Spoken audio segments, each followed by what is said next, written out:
எல்லாருக்கும் வணக்கம். Happy Thursday. இன்னைக்கு முதல் அப்டேட் அப்படின்னு பார்த்தீங்கன்னா டெக் அப்டேட் கிடையாது, பட் அது இன்ட்ரெஸ்டிங்கான ஒரு சயின்ஸ் அப்டேட். அதனால கண்டிப்பாக அது இன்ஃபர்மேஷன் என்ன அப்படின்னு எல்லாரும் தெரிஞ்சுக்கணும். ஸோ அது என்னன்னு பாருங்கள். செகண்ட் அப்டேட் அப்படின்னு பார்த்தீங்கன்னா ரொம்பவே டிஸப்பாயிண்டிங்கான அப்டேட் அப்படின்னு சொல்லணும். PUBG death. எஸ், மறுபடியும் பப்ஜினால் ஒருத்தவங்க இறந்துருக்காங்க, இல்லைனா கொல்லப்பட்டிருக்காங்க அப்படின்னு சொல்லலாம். ஸோ அதுவும் என்ன அப்படின்னு பார்த்துடலாம். மூணாவதாக நத்திங் ஃபோன் 1 இந்த ஸ்மார்ட் ஃபோனுடைய லான்ச் டேட் ரிவீல் ஆயிருக்கு. ஸோ அதுவும் என்ன தெரிஞ்சுக்கலாம், எல்லாம் பார்த்துடலாம். டெக் நியூஸ் நம்பர் 856ல் இன்றைக்கும் பேடிஎம் கான்டெஸ்ட் இருக்குது. டீட்டெயில்ஸ் எப்போ மாதிரி உங்களுக்கு கீழே டிஸ்கிரிப்ஷனில் இருக்கும், நீங்கள் செக் பண்ணிக்கலாம். ஸோ சேனலுக்கு ஃபஸ்ட் டைம் வந்திருக்கீங்கன்னா என் பேர் வானா, இது டெக்னிக்கல் சென்னை. அனைத்து டெக் செய்திகளும் இன்றைக்கி முதல் அப்டேட் டெக் அப்டேட் கிடையாது, பட் நிறைய பேருக்கு யூஸ்ஃபுல்லாக இருக்கக்கூடிய ஒரு இன்ஃபர்மேஷன் தான். ஏன்னா ஃபர்ஸ்ட் டைம் மெடிக்கல் ஹிஸ்ட்ரியிலே கேன்சருக்கான க்யூர் கண்டுபிடிச்சிருக்காங்க. எஸ், 100% கேன்சர் சரியாகிறதுக்கான மருந்து கண்டுபிடிச்சிருக்காங்க. இது யூஎஸில் மேன்ஹேட்டனில் ஒரு ரிசர்ச்சில் ட்ரையல் எடுத்திருக்காங்க. ட்ரையல் எடுத்து 100% சக்ஸஸ் ரேட்டும் கொடுத்துருக்காங்க. பொதுவாக கேன்சர் அப்படின்னு பார்த்தீங்கன்னா இது வரைக்கும் 100% சக்ஸஸ் ரேட் இருந்ததே கிடையாது. எவ்வளோ தான் கீமோதெரப்பி பண்ணாலும் சரி, சர்ஜரி பண்ணாலும் சரி, மாத்திரை மருந்து ட்ரீட்மெண்ட் எடுத்தாலுமே திரும்ப வரக்கூடிய ஒரு நோய் தான். பட் இந்த மாதிரி ஒரு நோய்க்கு முதல் முறையாக 100% கியூர் அப்படின்னு அனௌன்ஸ் பண்ணியிருக்காங்க. இவங்க யூஸ் பண்ண மருந்து அப்படின்னு பார்த்தீங்கன்னா டாஸ்டர்லிமாப் அப்படிங்கிற ஒரு மெடிசன் தான் யூஸ் பண்ணியிருக்காங்க. கிட்டத்தட்ட 60 பேஷண்ட்க்கு யூஸ் பண்ணியிருக்காங்க. கோலன் கேன்சர் ட்ரீட்மெண்ட்டுக்கு. கோலன் கேன்சர் அப்படின்னு சொல்லும்போது பெருங்குடல் அப்படின்னு சொல்லலாம். ஸோ அதில் கேன்சர் இருந்தால் சரி பண்ணுறதுக்கு. ஸோ அதை யூஸ் பண்ணி 60 பேருக்குமே கேன்சர் இருந்ததுக்கான சிம்டமே இல்லாத அளவுக்கு சரியாயிருக்கு அப்படிங்கிற மாதிரி தான் அவங்களுடைய எம்ஆர்ஐ ஸ்கேன் ரிப்போர்ட் இப்போ வெளியாக இருக்குது. ஸோ இதுபடி மற்ற கேன்சர்ஸையும் இனிமேல் சரி பண்ணலாம் அப்படின்னு சொல்லி ரிசர்ச்சில் இறங்கியிருக்காங்க. ஸோ ஃபர்ஸ்ட் டைம் மெடிக்கல் இண்டஸ்ட்ரியில் 100% கேன்சர் க்யூர்க்கான மருந்து வந்துருச்சு அப்படிங்கிறது உண்மையிலே நிறைய பேருக்கு சந்தோஷமான விஷயம். அடுத்த அப்டேட் ரொம்பவே டிஸப்பாயிண்டிங்கான அப்டேட். ஏன்னா மறுபடியும் ஒரு கேம் அடிக்ட்னால ஒரு டெத் நடந்திருக்கு. எஸ், பப்ஜினால் ஒரு 16 வயசு பையன் அவங்களுடைய அம்மாவையே ஷூட் பண்ணியிருக்கான். கேம் விளையாடாத, அடிக்ட் ஆகிற அப்படின்னு சொல்லி திட்டினதுனால அவங்க அப்பாவுடைய லைசன்ஸ்டு கன் எடுத்து அம்மாவை ஷூட் பண்ணியிருக்கான். அதுவும் தங்கச்சி முன்னாடி. தங்கச்சியும் மிரட்டி யார்கிட்டையும் சொல்லக்கூடாதுன்னு சொல்லி கிட்டத்தட்ட 2 நாள் அம்மாவை உள்ளே வச்சு பூட்டி யாருக்குமே தெரியாமல் இவன் பப்ஜி மறுபடியும் விளையாடிருக்கான். ஸோ ஒரு கேம் இவ்வளோ தூரம் அடிக்ட் ஆகி அதுவும் அம்மாவே ஷூட் பண்ணுற அளவுக்கு அடிக்ட் ஆகுது அப்படிங்கிறது ரொம்பவே ஷாக்கிங்கான விஷயமா இருக்குது. இதை பற்றி என்ன பேசுகிறது, என்ன சொல்கிறதுனே தெரியல. பட் இந்த மாதிரி லக்னோவில் ஜியோ இன்னும் கொஞ்ச நாளில் இந்தியாவில் 5G நெட்வொர்க் கொண்டு வர போகிறாங்க. பட் அதுக்கு முன்னாடி 4G சர்வீஸ் அப்படின்னு பார்த்தீங்கன்னா இந்தியாவில் இருக்கக்கூடிய எல்லா சின்ன சின்ன கிராமம், சிட்டிஸ் எல்லா இடத்துலையும் ரீச் ஆகணும் அப்படின்னு சொல்லி ஒர்க் பண்ணிட்டு இருக்காங்க. போன மாதம் மேலேருந்தே ஸ்டார்ட் பண்ணி நார்த் இந்தியாவில் நிறைய சின்ன சின்ன சிட்டிஸில் புதுசாக 4G சர்வீஸ் கொடுத்துருக்காங்க. இப்போ லேட்டஸ்ட்டாக ரொம்பவே பாப்புலரான ஒரு டூரிஸ்ட் பிளேஸ், அதாவது லடாக் அப்படின்னு பார்த்தீங்கன்னா இங்கே Pangong lake first time Jio தான் இங்கே 4G சர்வீஸ் கொண்டு வந்ததாகவும் டூரிஸ்ட்டும் சரி அங்கே இருக்கக்கூடிய மக்களும் ரொம்பவே சந்தோஷமாக இருக்காரு தான் ரிவ்யூ வந்திருக்கு. ஸோ இங்கே இப்போ 4G சர்வீஸ் இந்தியாவில் சாம்சங்குடைய ஃப்ளாக்ஷிப் டிவைசஸ்க்கு அமேசிங் இஎம்ஐ ஆஃபர்ஸ் ரிவீல் பண்ணியிருக்காங்க. இந்த இஎம்ஐ ஆஃபர்ஸ் அப்படின்னு பார்த்தீங்கன்னா ரொம்பவே ஈஸியாக எல்லாருமே ஃப்ளாக்ஷிப் டிவைஸ் ஓன் பண்ணுற மாதிரி 24 months நோ காஸ்ட் அப்படின்னு சொல்லியிருக்காங்க. இங்கே ஃப்ளாக்ஷிப் டிவைஸ் அப்படின்னு நான் சொல்கிறது S22 series, S22, S22 Plus ultra மூணுமே இருக்குது. Foldable devices Fold 3 and Flip 3 அதுக்கும் இஎம்ஐ ஆஃபர் கொடுத்துருக்காங்க.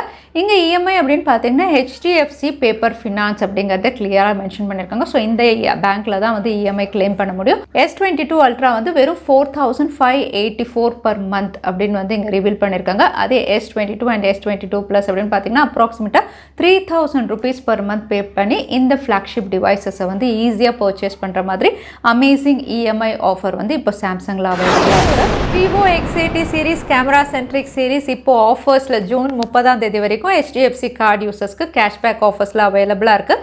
இந்த ஸ்மார்ட் ஃபோன் கேமரா சென்ட்ரிக் அப்படின்னு சொல்கிற வகையில் iPhone 13 Proவோட கம்பேர் பண்ணி சில இமேஜஸ் ரிவ்யூவர்ஸ் ரிவீல் பண்ணியிருக்காங்க. இங்கே இமேஜஸ் அப்படின்னு பார்த்தீங்கன்னா Vivo X80 Proவில் கான்ட்ராஸ்ட் லெவல்ஸ் ரொம்பவே நல்லா மெயின்டைன் பண்ணி இமேஜஸ் ரிவீலாக இருக்குது. ஒவ்வொரு ஷாட்லேயுமே காஸ்ட்லி iPhone 13 Proவோட Vivo X80 Pro இன்னும் பெட்டரான ஃபீச்சர்ஸோடு இவங்க கேமரா கொடுத்துருக்காங்க அப்படிங்கிற மாதிரி தான் இங்கே ரிவீல் ஆகிருக்கு. நத்திங் ஃபோன் 1 இந்த ஸ்மார்ட் ஃபோனுக்காக நம்ம நம்ம எல்லாருமே வெயிட்டிங். இப்போ இதோட லான்ச் டேட் ரிவீலாக இருக்குது. இந்தியாவில் ஜூலை 12 அன்றைக்கி இவங்க லான்ச் பண்ண போகிறாங்க. அது மட்டும் இல்லை, இன்னும் சில இன்ஃபர்மேஷன் அப்படின்னு பார்த்தீங்கன்னா இதோட காஸ்ட் வந்து குறைக்கிறதுக்காக வந்து ப்ரொடக்ஷன் வந்து இந்தியாவிலே இவங்க பண்ண போகிறதா தெரியுது. ஏன்னா வந்து வேறு ஊர்லேருந்து வரும்போது வந்து டேக்ஸ் அதிகமாகிடுது, காஸ்டிங்கும் அதிகமாகிடுது. ஐஃபோன்லாம் இவ்வளோ விலை கொடுத்து வாங்குகிறோம். ஸோ அதனால் ப்ரொடக்ஷன் வந்து இந்தியாவிலே நடக்கும் அப்படின்னு தெரியுது. ப்ரொடக்ஷனும் ஸ்டார்ட் ஆன மாதிரி தான் தகவல் வெளியாக இருக்குது. இதோட ஃபர்ஸ்ட் சேல் அப்படின்னு பார்த்தீங்கன்னா ஃப்ளிப்கார்ட்டில் தான் அப்படின்னு தெரியுது. ஸோ லேண்டிங் பேஜ் அங்கே தான் வரும். ஸோ நத்திங் ஃபோன் 1 இந்தியாவில் ஸ்னாப் ட்ராகன் 7 Gen 1ல் அஃபோர்டபுளாக இருக்கணும் அப்படிங்கிறதுக்காக இந்தியாவிலே ப்ரொடியூஸ் பண்ணுறாங்க அப்படின்னு தெரியுது. iQOO ஃப்ளாக்ஷிப் லைனப் iQOO 10 சீரீஸும் லான்ச் ஆகலாம் தெரியுது. சீரீஸ் அப்படின்னு சொல்லும்போது எப்போ மாதிரி 2 ஸ்மார்ட் ஃபோன், ஒன்று iQOO 10, இன்னொன்று iQOO 10 Pro அப்படின்னு தெரியுது. ஸோ இங்கே கீ செல்லிங் பாயிண்ட் அப்படின்னு பார்த்தீங்கன்னா 10 Pro வந்து உங்களுக்கு 200 வாட் ஃபாஸ்ட் சார்ஜிங் சப்போர்ட்டோட இவங்க கொண்டு வரலாம் அப்படின்னு தெரியுது. ஸோ 120 வாட்டே வந்து வேகமாக சார்ஜ் ஆகும். இவங்க 200 வாட்டோட இதை லான்ச் பண்ண போகிறாங்க. அதே லைட்டர் வேரியண்ட், வெண்ணிலா வேரியண்ட் எப்போ மாதிரி 50 இல்லைனா 67 வாட்டோட வரலாம் அப்படின்னு தெரியுது. So iQOO flagship series snap dragon 8 Gen 1 plus இல்லைனா வந்து 8 Gen இந்த சிப்செட்டில் 200 வாட்டோட வரும். Oppo லான்ச் பண்ணக்கூடிய சீரீஸ்லேயே வந்து கம்மி விலை அப்படின்னு சொல்கிறது வந்து எப்போவுமே கே சீரீஸ் தான். இதுதான் அஃபோர்டபுளாக இவங்க கொடுப்பாங்க. இதில் இன்னொரு ஸ்மார்ட் ஃபோன் இப்போ இந்தியாவில் லான்ச் பண்ணிட்டாங்க, Oppo K10 5G. இந்த ஸ்மார்ட் ஃபோன் MediaTek Dimensity 810ல் கொடுத்துருக்காங்க. இதே Oppo K10 5G சைனாவில் MediaTek Dimensity 8000ல் கொடுத்துருந்தாங்க. இங்கே இந்தியாவில் MediaTek Dimensity 810 ஏன்னா அஃபோர்டபுளாக கொண்டு வரணும் அப்படின்னு சொல்லி வந்து இவங்க சிப்செட் வந்து டவுன்கிரேட் பண்ணியிருக்காங்க.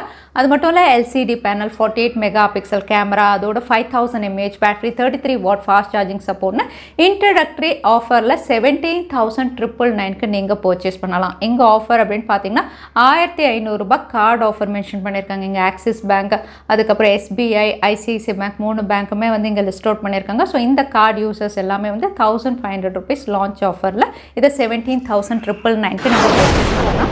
Infinix Note 12 Pro ஒரு புது SoCல லான்ச் பண்ணலாம் அப்படிங்கிற மாதிரி இங்கே இமேஜஸ் ரிவீலாக இருக்குது. இந்த smart phone first time MediaTek Helio G99ல் கொண்டு வரலாம் அப்படின்னு தெரியுது. அகைன் இதுக்கு முன்னாடி லான்ச் பண்ண Helio சிப்செட் வந்து ஒரு ஸ்லைட்டர் அப்கிரேடட் வெர்ஷன், CPU பர்ஃபார்மன்ஸ் உங்களுக்கு ஸ்லைட்டாக பெட்டராக இருக்கும் அப்படின்னு தெரியுது.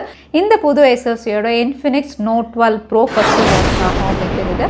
Realme GT Neo 3T கூடிய விரைவில் இந்தியாவில் லான்ச் ஆகுது. இந்த ஸ்மார்ட் ஃபோன் குளோபலில் லான்ச் ஆயிடுச்சு. ஸோ ப்ரைஸஸ் ஓரளவுக்கு ரிவீலாக இருக்குது. குளோபல் அப்படின்னு பார்த்தீங்கன்னா இந்தியாவில் என்ன அவுட்லுக் டிசைன் காட்டியிருந்தாங்களோ அதே செக்ஸ் பேட்டர்ன், எல்லோ பிரைட் கலர்ஸோட வந்து இவங்க லான்ச் பண்ணியிருக்காங்க.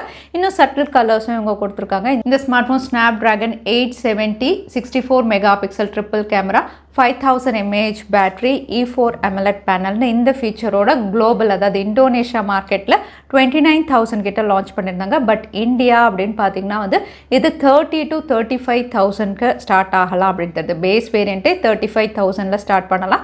ஹையர் வேரியண்ட் வந்து 40,000 கிட்ட போகலாம் அப்படின்றது. So Realme GT Neo 3T இந்த ப்ரைஸஸில் இந்தியாவில் வரதுக்காக அடுத்ததாக பேடிஎம் கான்டெஸ்ட்கான கேள்வி என்னென்னு பார்த்தலாம். Infinix Note 12 Pro ஒரு புது சிலிகான் சிப்பில் லான்ச் ஆகும் இந்த வீடியோவில் சொல்லியிருந்தேன். அது என்ன, அதுதான் இன்னைக்கான கேள்வி. இந்த கேள்விக்கான பதிலை கீழே #Technical Chennai இந்த டைம் ஸ்டாம்பில் அந்த பதிலை நான் சொல்லியிருந்தேன். அதுக்கப்புறம் பதில் டைப் பண்ணுங்கள். வின்னரை நாங்கள் ரேண்டமாக லாஸ்ட் டைம் இருந்த பேடிஎம் கான்டெஸ்ட்கான கேள்விக்கான பதில் 12 Ultra. நிறைய பேர் சரியான பதில் சொல்லியிருந்தீங்க. அதில் வின்னர் வந்து ஹெல்த்தி வே. கங்க்ராச்சுலேஷன். இமெயில் வழியாக கான்டாக்ட் பண்ணுங்கள். தவறாமல் யூடியூப் லிங்க்கும் அனுப்புங்க. உங்கள் பேடிஎம் கிஃப்ட் வச்சர் வந்து சேரும். ஸோ இன்றைக்கி டெக் அப்டேட் டுடே கடைசிக்கு வந்தாச்சு. வீடியோ பிடிச்சிருந்தா லைக் பண்ணுங்கள், ஃப்ரெண்ட்ஸோடையும் ஷேர் பண்ணுங்கள். இன்னொரு வீடியோவில் பார்க்குறேன். Stay safe, stay happy.